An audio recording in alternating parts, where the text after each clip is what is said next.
नमस्कार, मैं श्रेया और आप देख रहे हैं डिजिटल इंडिया न्यूज। और अब बढ़ते हैं खबरों की ओर। दिल्ली सीएम के शपथ समारोह में पीएम मोदी का पवन कल्याण से सवाल। आंध्र प्रदेश के उप मुख्यमंत्री पवन कल्याण के साथ उनकी बातचीत में सभी का ध्यान आकर्षित किया है। पीएम मोदी से हुई बातचीत के बारे में पूछे जाने पर अभिनेता से राजनेता बने पवन कल्याण ने कहा, प्रधानमंत्री हमेशा मेरे साथ मजाक करते रहते हैं। आज बातचीत के दौरान उन्होंने मेरे कपड़े देखकर मुझसे पूछ लिया कि क्या मैं सब कुछ छोड़कर हिमालय की तरह जाने वाला हूँ। कल्याण ने कहा कि मैंने तुरंत प्रधानमंत्री को जवाब देते हुए कहा कि अभी मैं कहीं नहीं जा रहा हूँ, हिमालय अभी इंतजार कर सकता है। ट्रंप के आरोपों पर भाजपा ने घेरा। अमेरिकी राष्ट्रपति डोनाल्ड ट्रंप ने बाइडेन प्रशासन पर भारतीय चुनावों में हस्तक्षेप के आरोप लगाकर बड़ा बखेड़ा खड़ा कर दिया है। इन आरोपों के बाद अब भाजपा ने राहुल गांधी पर निशाना साधा है। अमित मालवीय ने गुरुवार को सोशल मीडिया प्लेटफॉर्म एक्स पर लिखा, कांग्रेस नेता राहुल गांधी ग्लोबल नेटवर्क के साथ मिलकर भारत के रणनीतिक और राजनीतिक हितों को कमजोर करने की कोशिश कर रहे हैं। यह विदेशी एजेंसियों के लिए एक टूल के रूप में काम कर रहे हैं। इलाहाबादिया कांड के बाद केंद्र की एडवाइजरी सुप्रीम कोर्ट द्वारा यूट्यूब पर अश्लील कंटेंट को लेकर चिंता जताने के बाद केंद्र सरकार ने गुरुवार को ओटीटी प्लेटफॉर्म्स को सख्ती से आचार संहिता का पालन करने का निर्देश दिया है। यह फैसला उस समय आया जब हाल ही में विवादों में घिरे YouTube show India's Got talent को बंद कर दिया गया है। सूचना एवं प्रसारण मंत्रालय ने ऑनलाइन कंटेंट पब्लिशर्स और ओटीटी प्लेटफॉर्म की स्वनियामिक संस्थाओं को एक एडवाइजरी जारी कर यह सुनिश्चित करने के लिए कहा कि वे भारत के कानूनों और सूचना प्रौद्योगिकी नियम 2021 का सख्ती से पालन करें। अश्लील कमेंट्स विवाद के बीच अपूर्व मखीजा ने उठाया बड़ा कदम। YouTube show India's Got Talent का विवाद अभी थमा नहीं है। भले ही शो के सारे एपिसोड हटा दिए गए हों, लेकिन रणवीर इलाहाबादिया, अपूर्वा मखीजा, समय रैना समेत अन्य से पूछताछ की कोशिशें हो रही हैं। इन विवादों के बीच शो में मां पर अश्लील कमेंट करने वाले social media influencer Apoorva Makhija ने बड़ा कदम उठाया। उन्होंने इंस्टाग्राम अकाउंट से भी अनफॉलो कर दिया है। अपूर्वा मखीजा सोशल मीडिया पर द रिबेल किट के नाम से जानी जाती है। दिल्ली में बड़ी रेखा खींचने के बाद एनडीए का शक्ति प्रदर्शन। दिल्ली में रेखा गुप्ता को सीएम बनाए जाने के बाद अब एनडीए की शक्ति प्रदर्शन की भी भाजपा तैयारी कर रही है। दिल्ली में एनडीए के मुख्यमंत्रियों की मीटिंग हो रही है, जिसमें पीएम नरेंद्र मोदी भी पहुंचे हैं। इंपीरियल होटल में होने वाली मीटिंग में सबसे पहले होम मिनिस्टर अमित शाह पहुंचे। इसके बाद राष्ट्रीय अध्यक्ष जेपी नड्डा और राजस्थान के सीएम भजनाल शर्मा भी पहुंचे हैं। इस मीटिंग में एनडीए के मुख्यमंत्रियों के अलावा केंद्रीय मंत्रियों को भी बुलाया गया है। अखिलेश ने योगी सरकार पर साधा निशाना, बोले जुमला मंत्रालय को कितना मिला। यूपी के योगी सरकार ने वित्त वर्ष 2025 से 26 के लिए 8,736 करोड़ 6 लाख रुपए का बजट पेश किया है।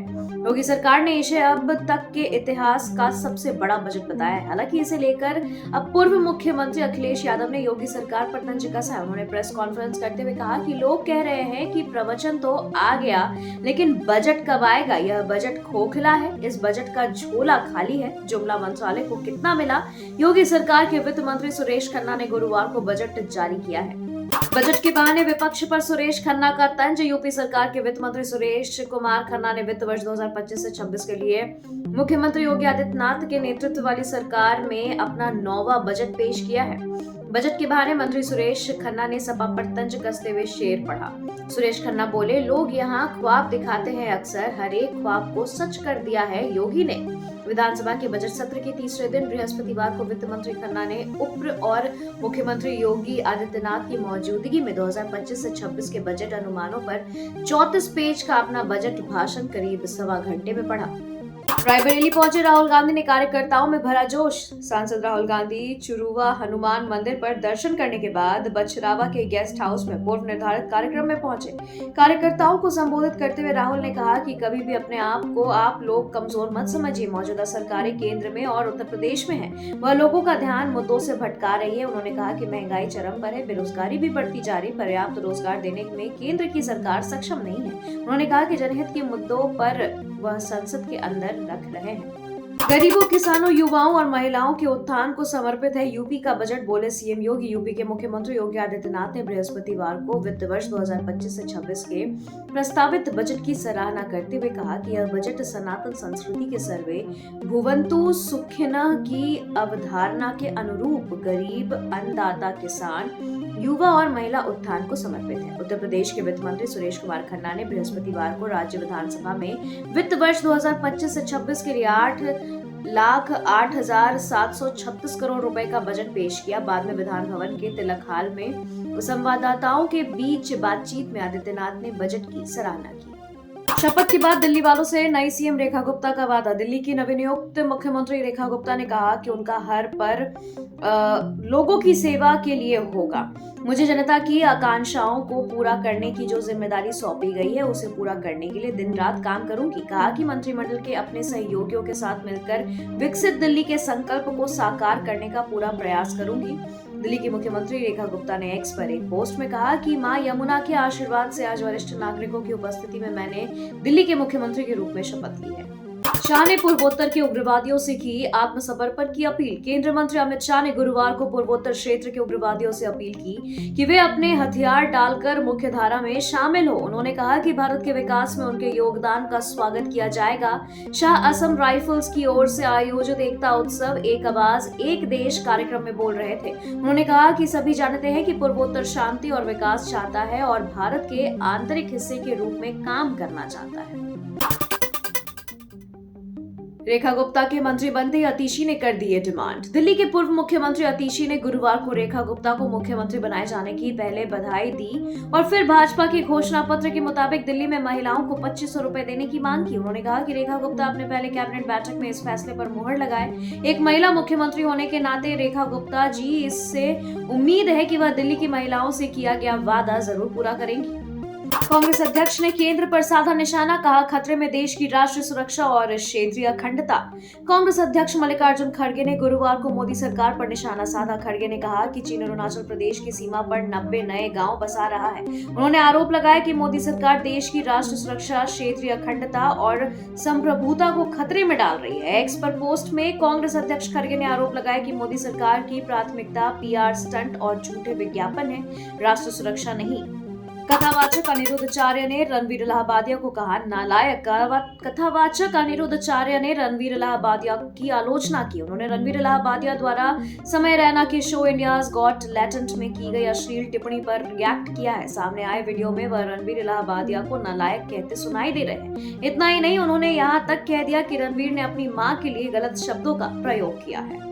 नहीं बचेंगे ट्रेनों में तोड़फोड़ करने वाले। 10 फरवरी 2025 को मधुबनी रेलवे स्टेशन पर अनियंत्रित यात्रियों ने ट्रेन संख्या 12561 स्वतंत्रता सेनानी एक्सप्रेस के एसी कोच में 73 खिड़कियों को क्षतिग्रस्त कर दिया और रेल यात्रियों में अफरा तफरी का माहौल पैदा हो गया। इस कृत्य के जवाब में रेलवे सुरक्षा बल ने मामला दर्ज करके तीव्र कार्रवाई की है। एक आरोपी को सुरक्षा बलों ने गिरफ्तार कर लिया है। कुंभ जाने के दौरान कई स्टेशनों पर ट्रेनों में यात्रियों द्वारा तोड़फोड़ की खबरें पिछले दिनों आई, उसके बाद यह कार्रवाई की जा रही है। बिहार में फादर ऑफ क्राइम कौन? नीतीश के मंत्री दिलीप जायसवाल ने बताया। नेता प्रतिपक्ष तेजस्वी यादव अपने पिता और राष्ट्रीय जनता दल सुप्रीमो लालू यादव के लिए भारत रत्न की वकालत कर रहे हैं, तो दूसरी ओर एनडीए के नेता उन्हें सजायाफ्ता और भ्रष्टाचार को बढ़ावा देने वाला नेता बता रहे हैं। बीजेपी के बिहार प्रदेश अध्यक्ष और भूमि सुधार व राजस्व मंत्री दिलीप जायसवाल ने एक बार फिर लालू प्रसाद पर बड़ा हमला किया है। उन्होंने लालू यादव को फादर ऑफ क्राइम की उपाधि से नवाजा है और तेजस्वी यादव पर तंज कसा है। उन्होंने कहा कि बिहार में अपराध लालू सरकार की देन है। 24 फरवरी को पूर्णिया में उतरेंगे पीएम मोदी। हेलीकॉप्टर से पहुंचेंगे भागलपुर। नरेंद्र मोदी के भागलपुर दौरे से जुड़ी अहम खबर है। 24 फरवरी को पीएम मोदी पहले पूर्णिया पहुंचेंगे, वहां से भागलपुर जाएंगे। जानकारी के मुताबिक पीएम पूर्णिया एयरपोर्ट पर दोपहर में लैंड करेंगे और वहां से हेलीकॉप्टर से भागलपुर हवाई अड्डा मैदान पहुंचेंगे। आगामी 24 फरवरी को पीएम बिहार आ रहे हैं, जिसके तहत भागलपुर में किसानों के साथ संवाद का बड़ा प्रोग्राम है। पीएम बिहार की जनता को कई सौगात भी देंगे। बिहार विधानसभा चुनाव के मद्देनजर पीएम का यह दौरा काफी महत्वपूर्ण है। पीएम की सभी सभा में लाखों की भीड़ जुटने की संभावना जताई जा रही है। लालू की पार्टी के प्रवक्ता भाई वीरेंद्र ने किया बड़ा दावा। बिहार की राजनीति से जुड़ी बड़ी खबर है। मुख्यमंत्री नीतीश कुमार को लेकर राष्ट्रीय जनता दल के प्रवक्ता भाई वीरेंद्र ने बड़ा दावा किया है। गुरुवार को उन्होंने कहा कि नीतीश कुमार आरजेडी के साथ जाने वाले हैं और इससे पहले भाई वीरेंद्र ऐसा दावा कर चुके हैं। हालांकि उनकी पार्टी के बड़े नेता तेजस्वी यादव कह चुके हैं कि नीतीश कुमार के लिए आरजेडी के दरवाजे बंद हैं। झारखंड में 10वीं का साइंस और हिंदी का पेपर लीक। झारखंड में 11 फरवरी से शुरू हुई जैक बोर्ड की 10वीं की परीक्षा के दौरान विज्ञान, सैद्धांतिक और हिंदी का पेपर लीक हो गया है। बताया जा रहा है कि 2 दिन पहले ही कोडरमा में पेपर लीक हो गया था। जैक बोर्ड की जांच में लीक की बात सही पाई गई। परीक्षा के बाद जब वास्तविक प्रश्न पत्र से मिलान करने पर लिखा हुआ प्रश्न पत्र हूबहू पाया गया है। झारखंड में ईडी का बड़ा एक्शन। एनआरएचएम घोटाले का मुख्य आरोपी गिरफ्तार। ईडी की टीम ने एनआरएचएम में करीब 13 साल पहले हुए घोटाले के किंगपिन धनबाद निवासी कोयला कारोबारी प्रमोद सिंह को बुधवार को गिरफ्तार कर लिया। गिरफ्तारी के बाद उसे पीएमएलए कोर्ट में पेश किया गया और पूछताछ के लिए 7 दिनों की रिमांड मांगी है। सुनवाई के पश्चात अदालत ने 3 दिन रिमांड की अनुमति दी। पेशी के बाद आरोपी को न्यायिक हिरासत में लेते हुए 4 मार्च तक के लिए बिरसा मुंडा केंद्रीय कारा होटवार भेज दिया गया। ईडी गुरुवार को पूछताछ के लिए उसे जेल से अपने साथ ले जाएगी।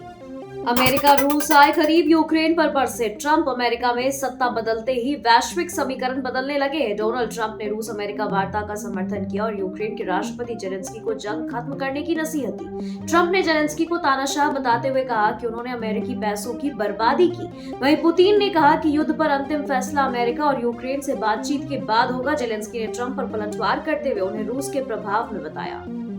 बांग्लादेश में हिंसा पर अमेरिका सख्त। हिंदुओं पर हमलों की निंदा। अमेरिका के न्यू हैम्पशायर स्टेट असेंबली ने बांग्लादेश में जारी हिंसा और मानवाधिकार हनन पर सख्त कदम उठाने की मांग की है। हिंदुओं पर हो रहे हमलों को लेकर गहरी चिंता जताई गई।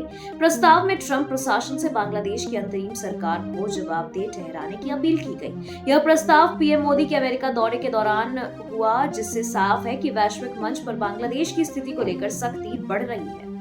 भारत के चुनावी फंड पर ट्रंप का बड़ा फैसला। बाइडेन सरकार पर लगाया हस्तक्षेप का आरोप। अमेरिकी राष्ट्रपति डोनाल्ड ट्रंप ने भारत को मतदान प्रतिशत बढ़ाने के लिए मिलने वाले $2.1 करोड़ के फंड को रद्द कर दिया है। उन्होंने सऊदी अरब में आयोजित प्रायोरिटी समिट में अपने फैसले का बचाव किया और पूर्व राष्ट्रपति जो बाइडेन पर भारत के चुनाव में हस्तक्षेप का आरोप लगाया। ट्रंप ने कहा कि भारत आर्थिक रूप से सक्षम है, फिर उसे यह फंड क्यों दिया जाए। उनका बयान अमेरिका भारत संबंधों पर नए विवाद को जन्म दे सकता है।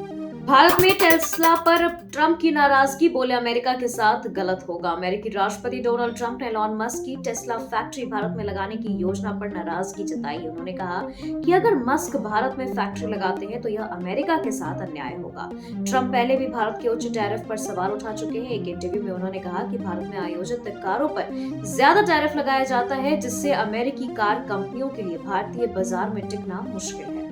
ट्रंप और जेलेंस्की में जुबानी जंग तेज। बोले मामूली कॉमेडियन ने अमेरिका के $350 अरब बर्बाद किए। अमेरिकी राष्ट्रपति डोनाल्ड ट्रंप और यूक्रेनी राष्ट्रपति वोलोदिमीर जेलेंस्की के बीच तीखी बयानबाजी जारी है। ट्रंप ने जेलेंस्की को तानाशाह बताते हुए उन पर रूस यूक्रेन युद्ध भड़काने का आरोप लगाया। उन्होंने कहा कि एक मामूली कॉमेडियन ने अमेरिका के $350 अरब जंग में झोंक दिए, जो कभी नहीं होनी चाहिए थी। ट्रंप ने जो बाइडेन पर भी निशाना साधते हुए कहा कि वे यूरोप से बराबरी का खर्च नहीं करा सके, जबकि यह युद्ध यूरोप के लिए ज्यादा अहम है। खबरों के सिलसिलों में फिलहाल इतना ही। बने रहें डिजिटल इंडिया न्यूज के साथ। नमस्कार।